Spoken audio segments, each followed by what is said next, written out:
Good morning, everybody. Today is Tuesday, March 23rd, and this is In Case You Missed American History. If you're watching this today, that means you couldn't make it to class today for some reason. Who knows? You had a doctor's appointment, your internet went out, a baby elephant parachuted down onto your roof, and you went up to save him. I don't know, but that's okay. I hope you're well. Hope those around you are well. I hope that you are finishing strong so that you can enjoy spring break and not have to worry about grades. Yeah, so there you go. So what I'm going to do today is I'm going to run you through the two slides that we talked about. I'm also going to show you guys the last assignment and give you guys some reminders. So, all right, here we go. First and foremost, reminders. Okay, so today's Tuesday. The quarter ends on Friday. Okay. That means your grades lock in forever. They will follow you in college applications. They will dictate classes that you have to take next year or can take next year. There you go. So you're going to want to do everything you can to finish strong. And for some of you guys to get some old work done, I'm still waiting for civil rights projects from some people. I'm still waiting for Cold War assignments from people. I am waiting for World War II work. I've got people who owe me tests. You got till Friday at midnight. Okay. I'm going to put in some work for you guys over spring break, but you got to put in some work this week. I am not accepting anything after Friday midnight. Don't send me something on Saturday or Sunday. Don't send me something in the middle of next week. I'm not going to look at it. I would beg you to check Infinite Campus because as of this morning, the only thing I don't have in there is your Cold War work that was due yesterday at midnight. So you know whether or not you handed that in. I'm obviously here to help. Anything you guys need, I will be more than happy to help you out with. But I need all the late work by midnight, and I need the current assignment I'm going to give you today by midnight on Friday as well. Other than that, make sure you're keeping track of the deadlines your other teachers set for you and that you're doing your best to finish strong. Okay, so what we're going to do today is we're going to look at some major events in the 1950s and 1960s. Kind of hit some big idea type things. Obviously, you can see the slides here. So here we go. So first, we're going to start off with the major events in the 1950s. And so we're coming off the time period that, World War II ended and soldiers are coming home and they're getting settled back into their life. Obviously, we already talked about the Cold War stuff that happened in here, the Korean War, the beginning of the space race, all those kinds of things. So you got, and then we also talked about civil rights stuff. So you got to kind of mash those ideas together. If you're like, oh, why didn't he talk about Brown versus Board of Education? Why didn't he talk about the Korean War? Because we already did those things. Okay. And so some major events in the 1950s are those World War II soldiers come home and they want to have a good life. And so they come back, they get a job, the job pays pretty good. They have a wife or they find themselves a wife and they commence to making babies. And the time period from 1954 to 1964 is known as the baby boom. And so people that are born during that time period are known as baby boomers or boomers. So you cannot okay boomer me. I was born in 1974. I was after that. Not a boomer. All right. Now those people move to the suburbs. They buy nice suburban houses with green lawns. They have barbecues. They watch football, apple pie, baseball, fireworks on the 4th of July. But they're looking for that ideal life. They've lived through a lot. They call the people that come before the baby boomers the greatest generation because they went through the Great Depression. They went through World War II. They went through the Holocaust. They went through so much stuff, and therefore they kind of felt like it was their turn to settle down and to live the good life and to make the money and drive the car with the giant fins on the back, if you've ever seen those little cars, and let the kids play in the backyard and go to a nice little suburban school. Now, along with that perfect little life, every family had to, go out and buy the new modern technologies, and one of those modern technologies was the TV. Now, TVs were not what they look like today. They were large, they were boxy, they had antennas that you had to aim, little rabbit ears, and sometimes your house had a big antenna with a thing that turned, and you would aim it at the town that you were watching their TV, and I don't know, maybe you got 4 or 5 channels, maybe more, depending on if you lived right in between 2 cities. Early TV was black and white. Probably one of the most popular and famous shows of the 1950s was I Love Lucy, starring Lucille Ball. It was a comedy about this woman and her husband and their neighbors down the hall and all their crazy things. And Lucille Ball is generally considered to be a comic genius when I was a little kid growing up. I Love Lucy reruns would play on TV like when baseball games were at rain delays and stuff. You also had the first color TV broadcasts. Having a color TV was considered to be a big deal. Your family was rich if you had a color TV, or you were an extravagant spender if you had a color TV. And so people would come to see your TV. They would. My dad tells a story about people walking by their house, like staring into their window from the sidewalk, because my grandpa bought a color TV because he'd gotten some bonus at work. McCarthyism became a thing, named after a senator from Wisconsin. McCarthyism was this scare where basically everybody started blaming everybody else for being communists, and we became extremely afraid of communists, the whole Cold War idea. But being labeled as a communist could get you blacklisted. I think, I don't want to compare it to like the Me Too movement, because I think the Me Too movement has a reason for why those people have been blacklisted, and they've been been told, no, we don't want you in our movie, no, we don't want you on our TV show, no, we don't want to read your book, because a lot of people that got accused of being communists weren't communists.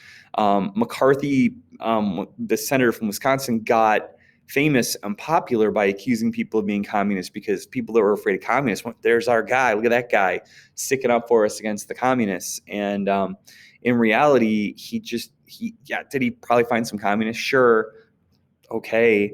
But he also smeared a lot of people's names and made a lot of people look bad. Eventually he blamed he blamed the top people in the military of being communists, and there was a highly publicized trial, and he ended up looking like a fool and retiring, and he came back to Wisconsin and more or less drank himself to death. But Americans were definitely afraid of communism and spies and all the things that came along with the Soviet Union. But don't worry, we can get you comfort food, because in 1955 McDonald's opens and you can buy a cheeseburger or the fries or a Big Mac. And a lot of people didn't think it was going to work, because they were like, why would anyone ever want to eat at a restaurant? You could buy a burger, you can make a burger at home. Why would anyone want to eat the same old burger wherever they want? But obviously it worked. Rock and roll was born, and really kind of the first song that most people know. Here we go.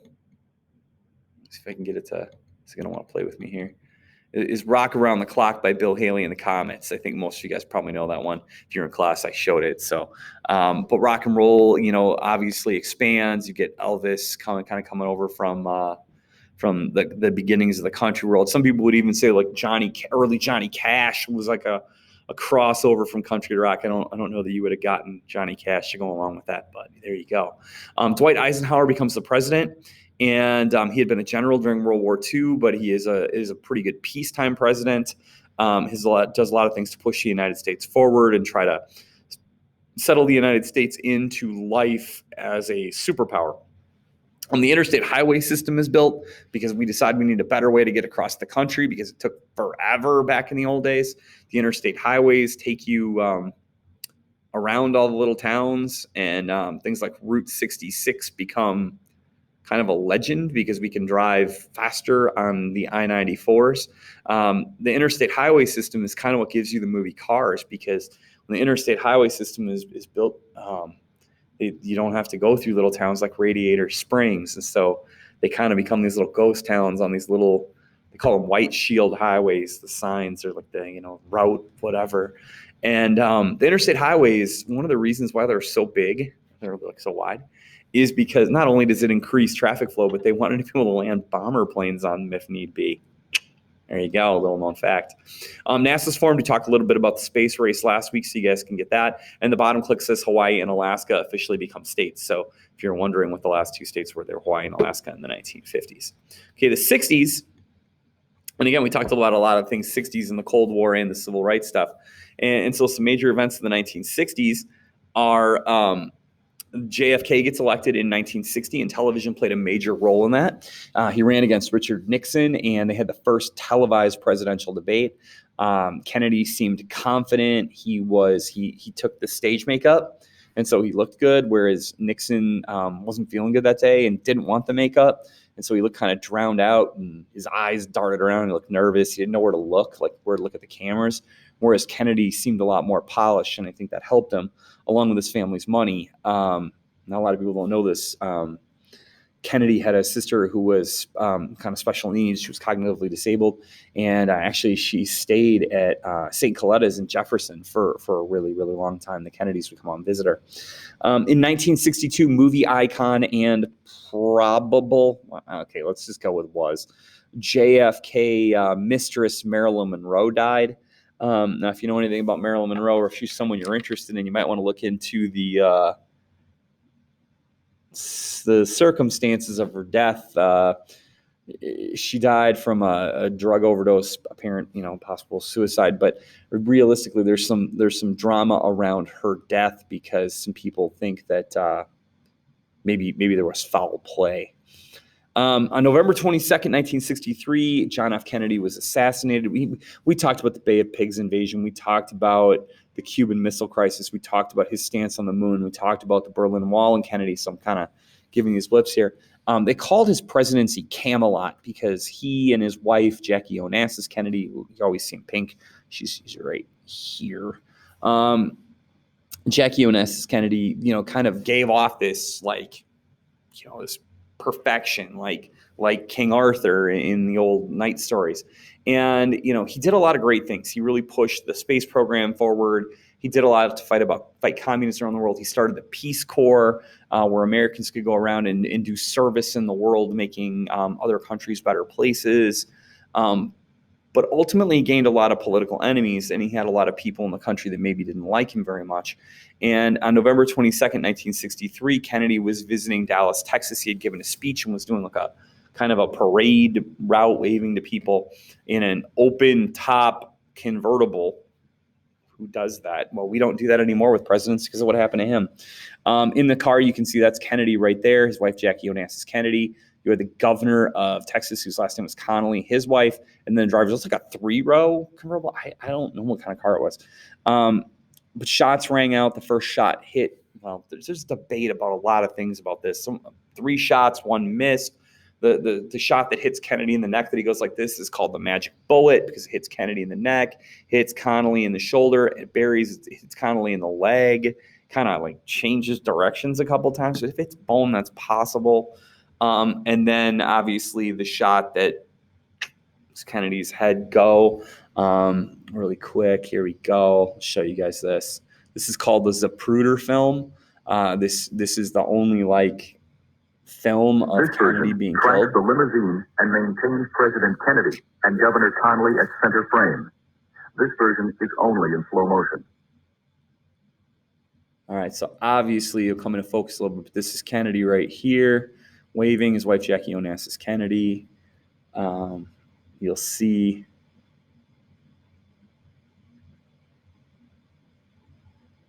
he's been hit in the neck, and the governor's turned, and then wham in the head. Now the debate is about Kennedy's head, the way Kennedy's head moves. Kennedy's head moves back and to the left, which makes a lot of people think that he was shot from the front. You also see this. Well, if you know anything about guns, exit wounds are usually larger than entrance wounds, so it's possible the front is this way. And I've seen a lot of things about, did the driver push the gas pedal, and things like that. Regardless, a commission of people called the Warren Commission were put with the task of trying to, come up with some solution, some answers. Lee Harvey Oswald was arrested for shooting Kennedy. His fingerprints were on the gun. Lee Harvey Oswald was kind of a known communist. People thought maybe he had ties to Cuba and Fidel Castro. He was arrested, but a few days after being arrested, they were transporting him when he was shot by a nightclub owner named Jack Ruby. Now, Jack Ruby was found guilty of killing, and by the way, there's newspapers about all this on the side of my room. He was found guilty of killing Oswald, but he was dying of cancer, so he really didn't have anything to say. Ruby had some mob ties, so there's there's a lot of murkiness here. It's definitely an interesting mystery of history. If did Lee Harvey Oswald act alone? Regardless, Kennedy didn't die right away. He was sped off to a hospital in Dallas where they attempted to do emergency surgery. His wife, Jackie Onassis Kennedy, was covered in blood and over a pink outfit. She had chunks of brain matter on her. It's bad news. On the flight back to Washington, D.C., right here, Lyndon Baines Johnson, LBJ, is sworn in as president. Kennedy's funeral kind of becomes this big national event. Schools were canceled, businesses closed. He was buried at Arlington National Cemetery, and if you ever get there, there's an eternal flame, a flame that never goes out, burning on his burning on his grave. LBJ becomes president and introduces his own new ideas called the Great Society. He comes up with a number of programs to try to help Americans who are struggling, try to carry on some of the things that Kennedy does. But realistically, Johnson's presidency is defined by what happens in Vietnam that we talked about the other day. He kind of gets linked to that. 1964, the Beatles come to America, and what's called the British invasion begins of British music. You get the Beatles, the Rolling Stones, the Byrds, tons of bands, but the Beatles are kind of at the lead of that. You've got John, Paul, George, and Ringo, and women go crazy, and men copy their style, that bowl haircut that they all have, and they easily become one of the largest. Well, they are the largest band in the world, but maybe even still today are one of the most listened to bands in the world. And as the Beatles sound changes, a lot of bands start to sound like that with them. In 1968, Martin Luther King Jr. was shot by James Earl Ray when he was in Tennessee after giving a speech, and Bobby Kennedy, JFK's brother, was also killed while he was campaigning for president. Richard Nixon becomes president. We'll talk more about him in the 1970s. And last but not least, in 1969, there was a concert in New York in a farm field that drew way more people than it was supposed to, and got really muddy and really naked and really druggy. And a lot of really famous acts like the Grateful Dead and Jimi Hendrix and Bob Dylan performed. But also in 1969, we got some friends and neighbors that we could teach our little kids about numbers and letters and counting and things like that when Sesame Street was born on public television. Now, obviously, there's a lot more to the 50s and 60s in this, but we've been kind of hitting some different specific areas of this as we've been going for the last 2 or 3 weeks. So kind of tie this all together. Now, tomorrow we'll look at the 70s and 80s. On Thursday, we'll look at the 90s to present. And then Friday is going to kind of be a wrap things up work day or do what we need to do. Okay. If you have any questions about anything, please let me know. The assignment that you have to do this week is called In Your Lifetime. And what it's going to ask you to do is it's going to ask you to pick out the 3 biggest historical events, not personal events. I know that you're cool and lots of neat things have happened to you, hopefully, but we're looking for the 3 biggest historical events, world events. They don't have to be American. Like, for instance, in my life, I would probably say that 9/11 was one of my top 3 big events. So I'd write a paragraph about 9/11. So you're going to do a top 3. Your first paragraph is going to be number 3, and then number 2, and your last paragraph is going to be the biggest event of your life. Run through that. It's due midnight Friday. No late work on that one. It's got to get done. The directions are all there. If you guys have any questions, please feel free to reach out. I'll see you soon. Bye-bye.